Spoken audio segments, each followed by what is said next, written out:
If you've been struggling to lose body fat, you don't like how your body looks in the mirror, you don't feel confident in yourself, you don't like how you look in pictures, this is the only video that you'll ever need. The exact framework you need to follow if you want to drop 5 to 30 kilos of body fat and build a lean physique. But let me be clear, 99% of coaches will never give you this information for free. But in today's video, I'm going to give you the 5-step framework you need to follow so you have 100% clarity and you know how to get lean, drop body fat, and keep it off for good. So this is what I'm going to call the ultimate fat loss guide. And if you follow these steps in order, you will build a lean, athletic physique. But let's go right back to where it all started. 5 years ago, I was at my heaviest. I was 110 kilos, and in exactly 8 months I dropped over 33 kilos of body fat. I ended up at a body weight of 77 kilos, and you're probably wondering, how did I do that? So let's jump into the exact framework I would follow if I was starting all over again and I wanted to drop my first 3 to 5 kilos of body fat. And by the way, I would highly recommend that you pause this video, go make yourself a cup of tea, a coffee, maybe even grab a Monster if you're a bit of a stim head, grab a notepad and pen and take as many notes as possible so you don't miss any of the steps. So step number 1, you need to set a clear goal. As guys, we need direction. A goal will give us that clear direction. The systems and the strategies that I'm going to give in this video will only work if you have a goal to aim towards. Now, back when I was 110 kilos, I knew that if I didn't lose any weight, my life would get worse. I had low energy, extremely low confidence, low self-esteem, and I knew that something needed to change. So I actually set myself a goal of completing my first ever photo shoot within 8 months. And having that time constraint actually allowed me to push past those moments of complacency. Now, at the time, I was working in the NHS, and for those of you outside of the UK, that's our National Health Service. I was working as a biomedical scientist and a diabetes lecturer, and I was actually helping my patients drop 5 to 20 kilos of body fat, improve their HbA1c blood sugar levels, and reduce any long-term health complications associated with obesity, high BMI, or even type 2 diabetes mellitus. But my health began to sacrifice. I was putting my patients first, and ultimately I would do absolutely anything for them. But my health and fitness started to take a back seat. So what did I do? I actually looked at my body composition. I looked at my body fat percentage, and it allowed me to know how much weight I needed to lose per week to achieve my goal. And it was around 1 kilo per week. And this is the exact framework that you can use to set your specific goal, whether it's to drop your first 5 kilos or to go on and drop 33 kilos of body fat, just like I did. So I want you to take a look at the body fat percentage chart and actually give yourself an honest assessment of where you're sitting right now. I would even add a couple of percent to this number because as humans, we are usually biased. We tend to underestimate it. Once you've done that, we're actually going to calculate your fat mass using this equation on screen. Your fat mass is your body weight in kilograms multiplied by your estimated body fat percentage. So let's use myself as an example. I was 110 kilos. I then multiplied my body weight by 28% or 0.28 because that's where my rough estimate was. And it gave me the number 30.8 kilograms. And that's the estimated amount of body fat that I was holding. The next thing that we need to do is calculate your lean body mass. And we can use this equation. Your lean body mass is your body weight minus your estimated fat mass. So to use myself as an example once again, I was 110 kilos. I subtracted my estimated fat mass, which is 30.8 kilos, and that generated 79.2 kilograms. That's my estimated lean body mass. Now we can actually look at that chart again and decide where you want to end up, because for most guys, 15% is a very,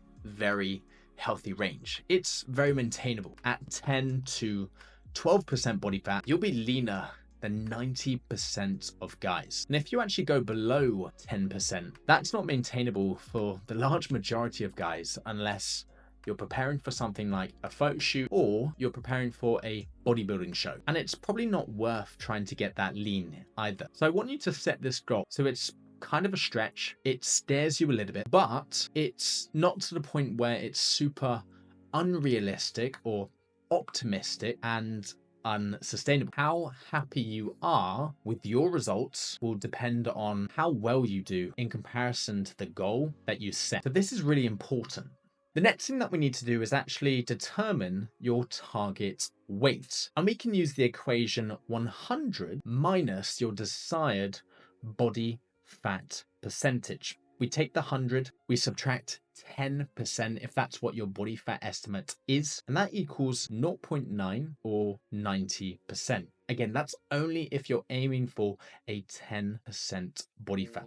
So 79.2 kg, which is the number that we generated previously, the lean body mass, divided by 0.9, well, it comes out as 88 kilos. So if I wanted to hit a 10% body fat, all I would need to do is actually get down to that first checkpoint, 88 kilos. I started my cut at 110 kilos, around a 30% body fat estimate. I ended my cut at 77 kilos at around a 10% body fat. So I lost 33 kilos of body fat.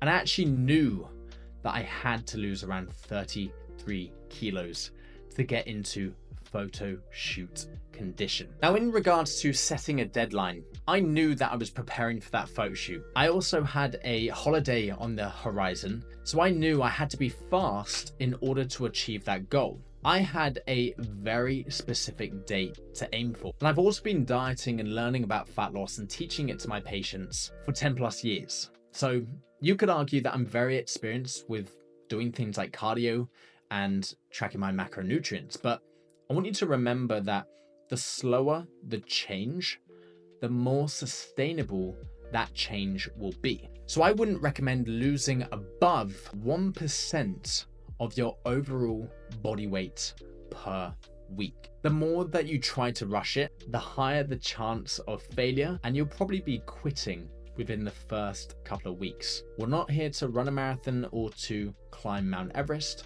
The saying is slow and steady does win the race. Maybe you're at 100 kilos right now and you want to get down to 80 kilos. Let's use losing 0.75 kilos per week as an example, because that's a pretty solid rate to work out your deadline. We can actually use this equation to find out your target weight. If it's fat that you want to lose, in this example, you take 20 kilos of fat divided by the weekly fat loss target rate. So 20 kilos divided by 0.75 will generate 26.6 weeks. So in just over 6 months, you can actually lose 20 kilos. And that's a very good rate of loss, but it will all depend on your individual goals. If you want to lose 5 kilos or if you do want to lose 20 kilos, that's a very easy way to actually look at the number of weeks it's going to take to lose that amount of body fat. Now, if you want to go a step further and hold yourself accountable, you can book in something like a photo shoot. This is what all of my clients do inside of Fit Coach. As an example, one of my clients, Muz, who we can see on the right, who's recently dropped 30 kilos of body fat and actually booked in a photo shoot. He has 2 kids. He works 40 hours per week. So if he can do it and he can hold himself accountable, well, you most definitely can. And by having that date set in place, that will be a huge driving factor that's going to hold you to a higher standard, because you have a deadline in sight and you'll be counting down the days. Now, before we proceed, let's just take a quick actionable step. I want you to drop your weight in the comments, your goal weight, and then your goal deadline. And then in future, you can look back and see if you actually followed through on that goal. As an example, we filmed this in June. You may want to set yourself a deadline of 3 months, 12 weeks. You're currently 100 kilos and you want to drop 12 kilos of body fat. You will then know that you need to drop a kilo per week. Therefore, by around September, you should be around 88 kilos. But to remind yourself, drop it in the comments and check back in 12 weeks time. Step number 2, you need to track your progress. So this is one of my other clients, Sam. Just like Sam, you should be taking weekly progress photos. Front, back, and side. Even crack a smile in them, because ultimately you are changing your life. For Sam, it was super difficult to kind of get a smile out of him, but once he saw his transformation photos, which we'll show on the next slide, we managed to get him to smile. The photos itself, they need to be in good lighting. This is going to help to track your visual changes and stay focused. Even when the scale weight doesn't tell the full story, sometimes it may go up, sometimes it may go down, but if your body composition is improving on a weekly basis, well, you are on track. Whilst we can't spot reduce fat, we can actually assess and see progress over time. So when you reach the end of your transformation, just like Sam did, and we managed to crack a smile on the left-hand side, you'll be able to look back and truly appreciate how far you've come. Sam dropped over 30 kilos of body fat. He completely transformed his life. He works full-time as a pharmacist, 6 days a week. Yes, he works on the weekends. He runs his own online coaching business, which I helped him set up at the back of last year, and he still made time to travel. If he can do it, so can you. You also need to weigh yourself daily to monitor fluctuations in scale weight, which can be influenced by things like water retention, stress, sleep quality, hormonal changes, food volume, digestion. Please don't worry if that number jumps around. It's completely normal. Now, to help track those trends over time, you can actually use an app like Happy Scale. If you just scan the QR code, it will take you straight to the App Store. But if you are an Android user, well, tough luck. Okay, you're on the dark side here and you don't get the privilege of scanning. If you've enjoyed this video so far, make sure to smash the like button. And if you want to get your hands on the exact kit recommendations I give my clients on Fit Coach Pro, including the body weight scales we recommend from bronze through to gold, check the caption. I've listed everything with the prices from low to high, along with notes on whether or not it's worth the investment for you. Okay, back to the video. The next step that we need to take is number 3, build your roadmap. We need to take a data-driven approach that's tailored to your individual needs and your goals. For example, your daily calorie intake. We can use the formula body weight in kilos multiplied by 30. So for someone like myself 5 years ago at 110 kilos, that's 3,300 calories per day. That's the calories that you want to start on. And then from there, we can create a plan for protein to ensure you maintain or build muscle throughout that process. We don't want to use generic templates that you can find online. We actually want to use your real data. Daily protein intake is calculated using the formula body weight in kilos multiplied by 2 to 2.2. For example, if you're 110 kilos like myself, your target protein intake would be 220 to 242 grams per day.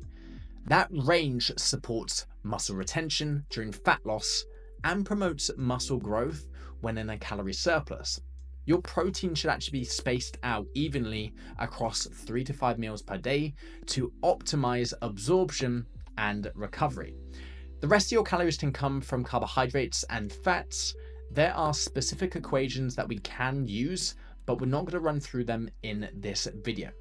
So why should you eat protein? When you're in a calorie deficit, your body looks for energy wherever it can find it. And unfortunately, that does include the breakdown of muscle tissue. That's why getting enough protein is essential. Protein provides the building blocks called amino acids that your body needs to repair and maintain tissue. Now, consuming roughly 1.6 to 2.2 grams of protein per kilogram of body weight is going to support muscle protein synthesis, which is the process where your body actually builds and repairs muscle fibers. Now you're probably wondering, well, Jack, didn't you just say that we need to eat 2 to 2.2 grams of protein per kilogram of body weight? You're absolutely correct, but it depends, because if you're not someone that resistance trains, I would work within that range of 1.6 to 2.2. It's especially important if you are someone that does resistance train, because it signals your body to hold on to muscle even when calories are low. Protein also helps to control your appetite by influencing hunger hormones. It lowers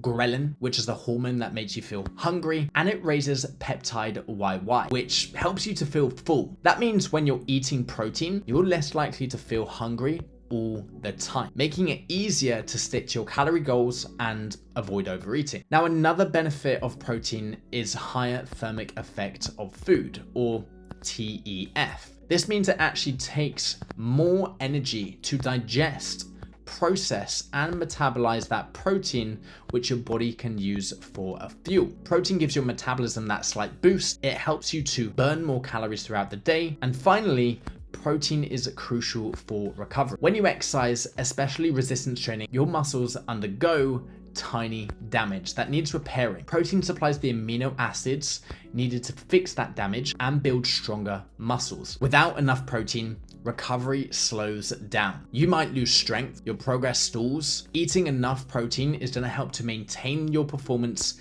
and support muscle growth even during fat loss. So, eating enough protein in a calorie deficit is going to help to protect your muscle, keep you fuller for longer, increase calories burned through digestion, and speed up recovery from training. All key factors for a successful transformation. To take it one step further, we're going to dive into the thermic effect of food a little bit more, because protein plays a unique role in boosting your metabolism through thermogenesis, which is the production of heat in the body during digestion and metabolism. When you actually eat protein, your body has to work harder to break it down, absorb it, and actually convert it into usable energy. That means for around 20 to 30% of calories from your protein, they're actually burned off during digestion, much higher than carbohydrate or fat.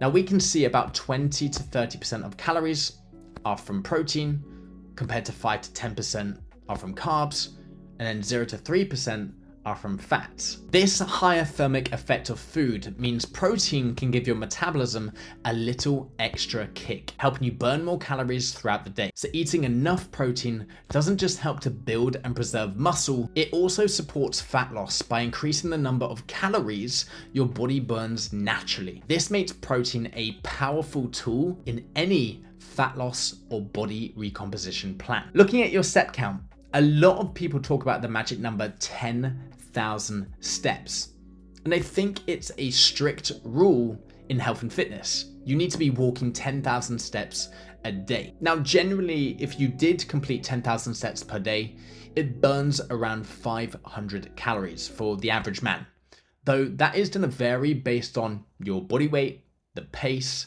the type of terrain, whether you're trying to climb Mount Everest or whether you're walking around your local park. If you maintain that calorie deficit of 500 calories per day through a combination of diet and activity like walking, that's going to add up to 3,500 calorie deficit over a week, which is roughly equivalent to losing 1 pound of body fat per week. Now, the key is to find a sustainable step count that fits your lifestyle and helps you create a consistent calorie deficit, whether it's 8,000 steps or 12,000 steps or even 10,000 steps. The important part is regular movement that supports your overall goals, not just hitting an arbitrary number because someone has told you to do it. Now, when you're first starting out, the best approach when it comes to resistance training is actually looking at what you can do. I would typically recommend, if you are a beginner, to be training 3 times per week. You're going to be doing full body workouts, meaning you hit every major muscle group in each session. That's going to help to build strength and learn good movement patterns. It also gives your body enough time to rest and recover between your workouts, which is super important when you are new. Plus, it keeps things simple and consistent without overwhelming you. Now, once you've been training for a while, your body's going to adapt. Okay, you can increase how often you can train and the split that you follow within your workouts. For intermediates, I'd recommend that you train 4 times per week using an upper-lower split. That works really, really well. That's something that I still follow till this day. I've been doing it the last 10 years. It's allowed me to squat over 300 kilos, bench 200 kilos, and deadlift 320 kilos. My argument is, if it works, don't change it. So you'll actually focus on upper body exercises like chest, back, arms on Sundays, and then lower body exercises like glutes. This way you get to spend more time on each muscle group and your body gets enough rest between sessions, because you're basically training each muscle group twice a week, which is great for building muscle and strength. Now, if you've been training for a long time and you would label yourself as an advanced individual, your body can actually handle more volume and a higher frequency. At this level, training 5 times a week with a push-pull leg split, that's going to be a solid choice. Now, to be honest, I didn't get on with push-pull legs because looking at time allocation and looking at what I'm doing across the week, I prefer upper-lower, but I can see why it's implemented for different phases, because on push days, you can focus on muscles that involving pushing like chest, shoulders, triceps. Pull days are for back and biceps, and then leg days will cover your quads, your hamstrings, your glutes, and your calves. This split is going to allow you to hit each muscle group pretty hard with enough volume to keep making progress. Plus, it gives you a variety, so training stays interesting. Now, speaking of volume, that's just how many sets you should be doing per muscle group per week. The general range is 8 to 20 sets per muscle group per week, but that's going to depend on your level, how well that you recover. Beginners might start closer to 8 sets, focusing on learning good form and building strength gradually.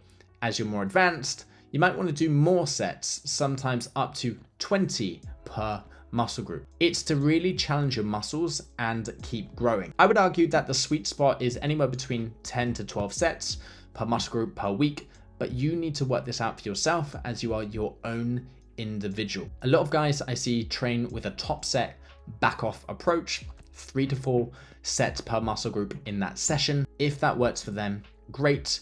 If you find that you're recovering well from increased volume and you're actually doing more than a top set back off, then please do add more volume into your program. Just be considerate when you're looking at fatigue. But remember, more isn't always better if your body can't recover properly. It's about finding balance, so you're doing enough work to make progress, you're creating stimulus without getting burned or even injured. Pay attention to how you feel, how well you're recovering, and how your strength is improving. That's going to help you know if you need to adjust your volume. Also, quality beats quantity every single time. Focus on good form, rest between sets, gradually increase the weight or the reps that you use, and that's how you get stronger and build muscle in a smart, sustainable way. Not just adding sets willy-nilly. The idea that beginners should do full body workouts, intermediates should use upper-lower splits, and advanced lifters should do push-pull legs, well, that's not strictly true, because in reality, any training split can be advanced depending on how it's programmed. I've done full body training splits, I've done upper-lower, I've done push-pull legs, and ultimately it's going to be one that you enjoy. For example, I've run upper-lower for the last 10 years. I've recently transitioned to full body, but within those 10 years, I've also, within a mesocycle, followed a push-pull legs approach, depending on enjoyment, how often I wanted to train, and whether I was making progress as well. Full body routines can actually be very challenging. If you are incredibly strong, they're designed for heavy lifts and proper recovery. Full body splits can actually be very challenging because they're often used by elite athletes when designed with heavy lifts and proper recovery. What matters more than the split is how the volume, intensity, and fatigue are managed. And volume should always be considered relative to training frequency. Beginners can actually do push-pull legs with lighter loads, and advanced lifters can benefit from full body or even upper-lower. Your training level is actually better defined by how you progress, how you recover, your training technique, your tempo, not by the split itself. So, all splits can be advanced if programmed well. That's why I'm following a full body split right now. So we're now going to move on to progressive overload. And you're probably wondering, well, Jack, what is progressive overload? It's the key to getting stronger and building muscle over time. It simply means gradually increasing the demand on your muscles so they keep adapting and growing.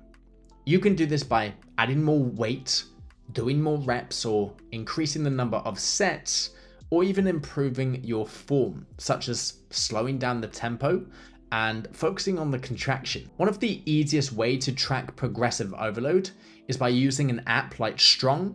It's going to allow you to log your workouts, your weights, your reps, your sets, so you can see how you're improving on a week-by-week basis. The app also allows you to plan your workouts and reminds you when to increase your weights, making sure that you're pushing yourself safely and consistently. If you are old-fashioned like myself, a notepad and pen will do just fine, or if you prefer something simpler or more customizable, Google Sheets is a great option. You can create your own workout log with columns for exercises, sets, reps, weights, notes. That way you can track every single detail and spot trends or plateaus in your progress. Plus, it's easy to update from your phone or computer, and you can customize it how you like. The most important thing is actually keeping a record so you don't rely on memory alone. Tracking your workouts, it's going to make it clear when to add or subtract weight or reps. And that's going to allow you to stay motivated by seeing your progress over time. Next, another output that we can focus on is cardio. But before we jump into it, I just want to say that if you're new to training or if you're prone to injury or burnout, please avoid HIIT for fat loss. It stands for high intensity interval training. It can be super effective, but it's also very intense. It's demanding on your body. It's going to create a lot of fatigue and it can lead to injury, which can actually hurt your progress. Now, the truth is, HIIT isn't the only way to lose fat. I would say the best way is steady, moderate cardio, combined with a solid diet that could be just effective and easier to stick to over time. When it comes to fat loss, consistency matters more than actually pushing yourself to max effort every single time. So instead, I want you to focus on LISS, which stands for low intensity steady state cardio. That means keeping your heart rate in a moderate zone, usually 130 beats per minute for a sustained period, like a 30 to 60 minute incline treadmill walk, a bike ride, or even a swim. LISS will burn fat efficiently while keeping fatigue and injury risk lower. It's going to be a great way to move regularly and support fat loss without overtaxing your body. So, should you be doing cardio on top of your steps and focusing on resistance training and your nutrition to drop body fat or lose weight?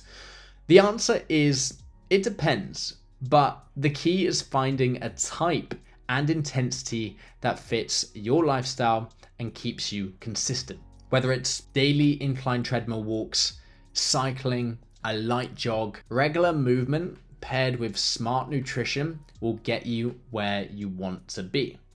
But cardio doesn't just have to be running or cycling. You can take up activities like golf, paddleboarding, kayaking, tennis, and swimming, which are all going to raise your heart rate and burn calories. Now, I'm not the best swimmer, but I do enjoy it. Another output that we want to focus on is sleep. I want you to think of sleep as recharging your phone battery. And this is taken from one of our Fit Coach Pro trainings. If you don't get enough rest, your body can't function properly and everything starts to slow down. That does include your metabolism, your energy levels, and even your ability to lose fat. And the reason being is one important hormone affected by sleep is called ghrelin, which I like to call the gremlin. When you don't sleep enough, the gremlin comes out, it shoots an arrow up to the brain and it says, Jack, you are extremely hungry. Your ghrelin levels go up. At the same time, levels of leptin, which is a hormone that signals fullness, they go down. Now, the double whammy makes it much harder to stick to your diet because you feel hungrier and less satisfied after eating. So getting good quality sleep is going to help to regulate ghrelin, or the gremlin, and leptin, which is going to allow you to control your appetite and support your fat loss. Plus, when you're well rested, you have more energy for your workouts, for daily activity, and that's going to boost your results. So I want you to prioritize your sleep just like you would with your nutrition or training. It's going to be essential for your progress. And if you want to do a deep dive into some of the content that I put out on Instagram, I've got a full sleep series where I cover everything from improving your sleep habits to getting the best sleep technology and supplements. So if you go ahead, follow me on Instagram @JackFitCoach, and then just DM me the word sleep, I'll send you over the exact blueprint that you need to follow to improve your sleep and get a good night's sleep. Step number 4, you need to set pro checkpoints. To make real progress, you need to assess the data. You track your finances every single month, what goes in, what goes out. So you need to assess the data when it comes to your outputs and your inputs. Outputs are things like steps, cardio, resistance training, your nutrition. Inputs are like your scale weight and your progress photos. And when you track these consistently, you can actually see what's working and what's not. If you're not moving towards your goals, well, it's time to adjust your outputs. Maybe increase your activity, tweak your nutrition, change your training. At the same time, you need to assess your inputs to make sure that your weights and your photos reflect the progress that you want to achieve. And this ongoing feedback loop is going to help you to stay on track and make smarter decisions as you go on. Here are some simple rules to keep in mind if you do want real progress. And we're going to start from the top and head straight to the bottom. First off, you need to weigh yourself every single day. It's going to help you to stay accountable. It's going to allow you to see how you're doing. Number 2, make sure you're tracking your calories every single day. Staying in a calorie deficit is the foundation for fat loss. Number 3, prioritize protein so you can keep muscle whilst dropping body fat.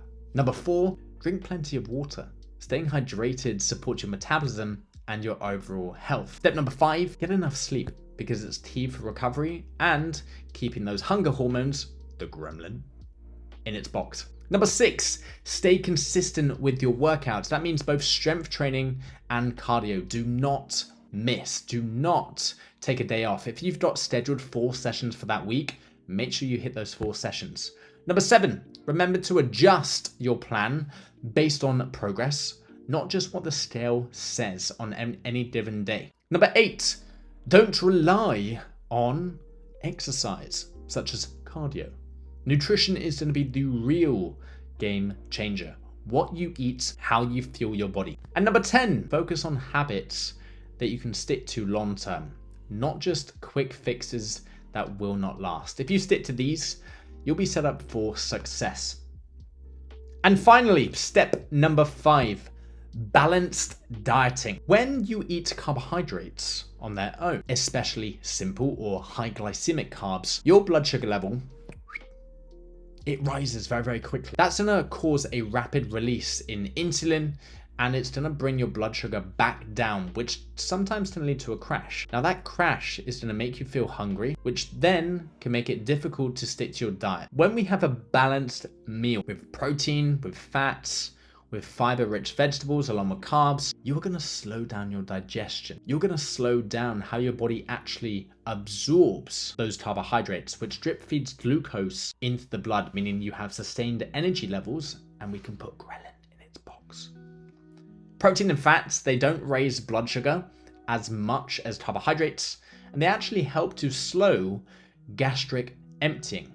So that just means when that food moves from the stomach towards the small intestine. While fiber from vegetables, they're going to add bulk and they're going to reduce the time it takes to absorb that food. Therefore, it slows absorption. This results in more gradual increase in blood sugar and a steadier release of insulin. So we want to keep your blood sugar levels stable. That's going to help you to feel fuller for longer. It's going to reduce cravings, and it's going to support better energy levels throughout the day, all of which makes it easier to stay on track with your nutrition goals. Now, in a previous YouTube video, I actually run through the portion plates. Every single meal should look like this.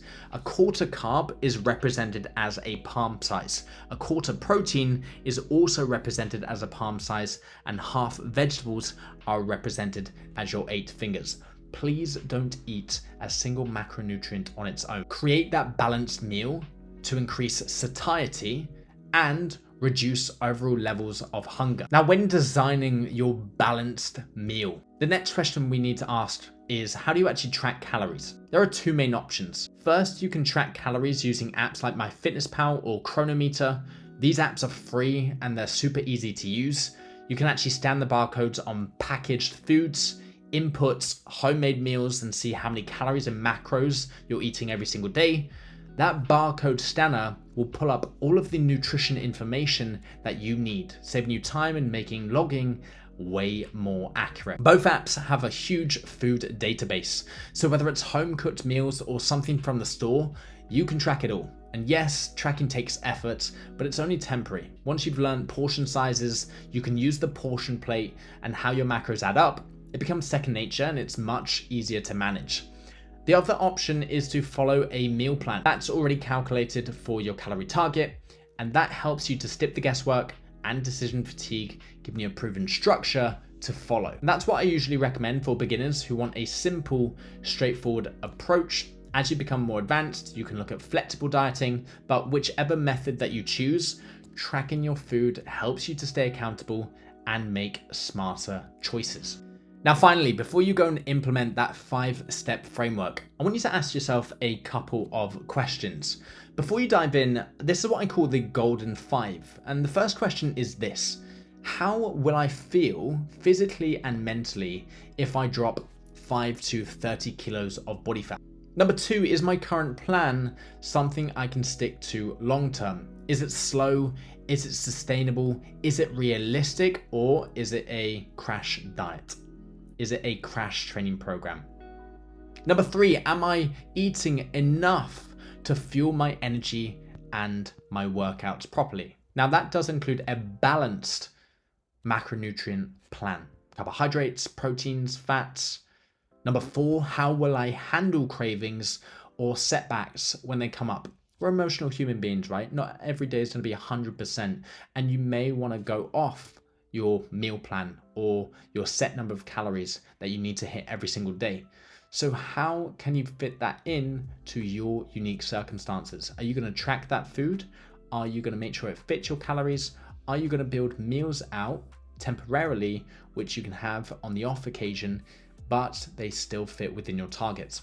And then number 5, what progress will I track besides just a number on the scale? Is it the way that you look from progress photos? Is it the way that you feel? Can you grade your energy from 1 to 10 on a daily basis? Well, today I feel 10 out of 10, or actually a couple of weeks time, as you start to get deeper into your diet, it may be a 5 or a 6 out of 10, because it's very, very common to have low levels of energy because you're having less food, less energy that you're providing to your body. Therefore, it needs to find other forms of energy that's stored within the body. And I don't want you to procrastinate on this. I want you to take a moment to answer these sets of questions, which are going to help to set you up for success and build a plan that works for you, not just quick results. If you enjoyed this type of content, make sure to click the like button, turn on the bell notifications, and subscribe. If you're looking to work with us on our one-to-one Fit Coach Pro coaching program, there is a link in the caption to book in a free health diagnostic call running through your goals, and we'll design your unique roadmap using our 5-phase metabolic system. If you want to see more results, just like the clients that you saw in today's video, head over to my Instagram @FitCoach, and you can find them on the pinned posts. I'm gonna go grab a drink. My throat is dry as hell. I'll catch you in the next video. Peace.